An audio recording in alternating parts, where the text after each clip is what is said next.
So something that we know is that if we have certain pieces of information, 3 parts of the 2 triangles congruent, we know that the triangles themselves are congruent. Now, once you know that, you can make conclusions about their corresponding parts, because by definition, the corresponding parts of any 2 congruent triangles are also congruent as individual parts. Okay, let me say it again. Once you have 3 pieces of information of the 6, right? There's 3 sides are congruent on the 2 triangles, and 3 angles are congruent on the 2 triangles. You only need 3 of those pieces of information in this particular fashion in order to know the triangles are congruent. Now you can then extend that and say, now I know something about the other 3 missing pieces of information, or whatever I didn't already know, okay? Because by definition, corresponding parts of congruent triangles are congruent, otherwise known as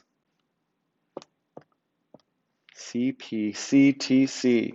Corresponding parts of congruent triangles are congruent. This sounds like a lot of blah, blah, blah. So take a look one more time at what it means. It means that if you have 2 congruent triangles, then any particular parts that happen to correspond, that line up in the same position on both triangles, those corresponding parts are also going to be congruent, even if you didn't know that in order to prove that the triangles were congruent. So if you only knew, let's say, side, side, side, the 3 sides were congruent, well, now that you proved that the triangles are congruent, you know that the corresponding angles will also be congruent, because all corresponding parts of any 2 congruent triangles are congruent.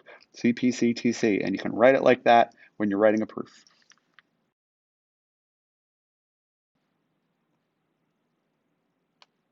Okay, so as we just said with CPCTC, that if you know that 2 triangles are congruent, you know that every pair of their corresponding parts is also going to be congruent.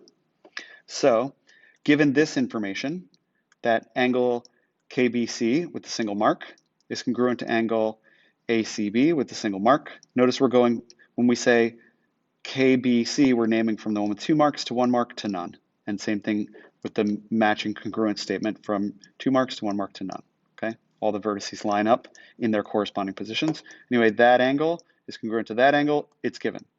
This angle K is congruent to this angle A, it's given. Now, by the way, do you know why this angle has to be named with 3 letters and this one can be named with 1? If you don't not find that out. Go find out why, because it's important. But we know those angles are congruent. Now, we need to prove that this side, KB, is congruent to this side, AC. Well, what do we know? Okay, in the diagram, which congruent pair is not marked? Well, we know that this is not marked, but by the third angles theorem, we know that they are congruent. However, we don't have an angle, angle, angle congruence rule, so we do need to have some pair of sides congruent, okay? This angle is congruent, it's given. This angle is congruent. This pair of angles, I should say, is congruent because it's given. And look, BC is congruent to BC reflexively. So now we've got angle, angle, side congruence. Once we know that, we can then make a statement about side KB is congruent to side AC because corresponding parts of congruent triangles are congruent. And you could write CPCTC in your proof if you wanted to. Okay, so do this proof. See how you do.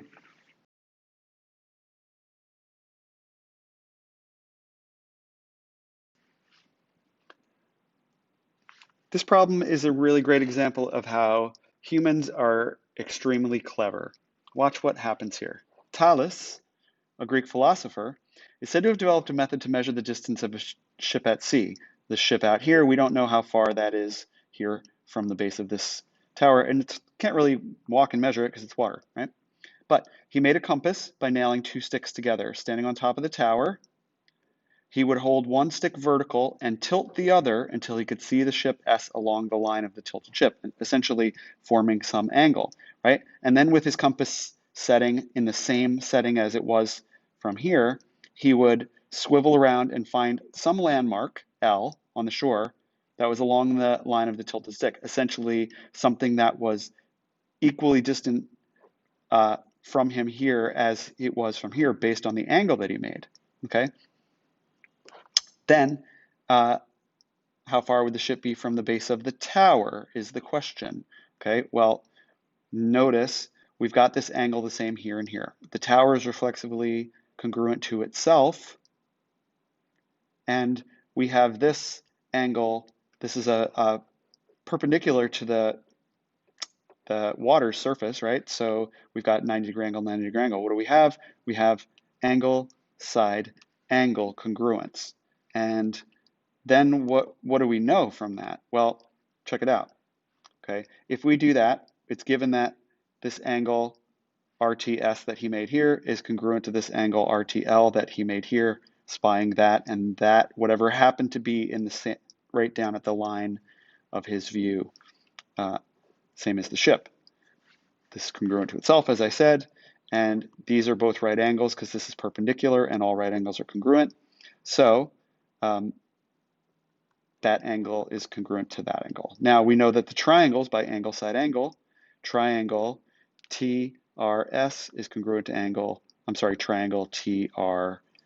Okay, now we know that RS, how far it is from the base of the tower to the ship, is congruent to RL, the distance from the base of the tower to, in this case, this tree, okay, whatever landmark L he found, because corresponding parts of congruent triangles are congruent. So since the triangles are congruent, this distance has to be equal in measure to that distance. So the distance between the ship and the base of the tower would be the same as the distance between the base of the tower and the landmark, which Thales can walk along and measure and then know that the ship is that far as well.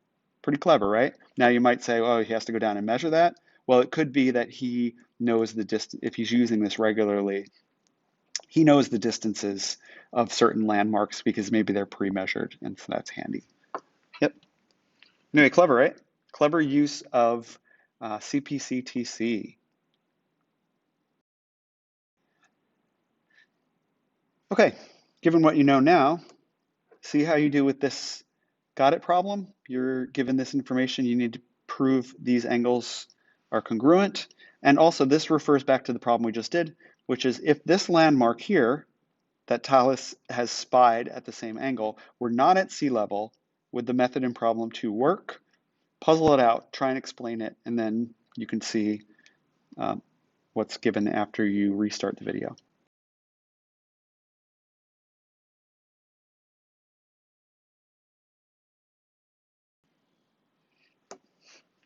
Okay, to truly know that you know all of this, try these lesson check problems. Write all your answers down, compare them to what's given after you restart the video.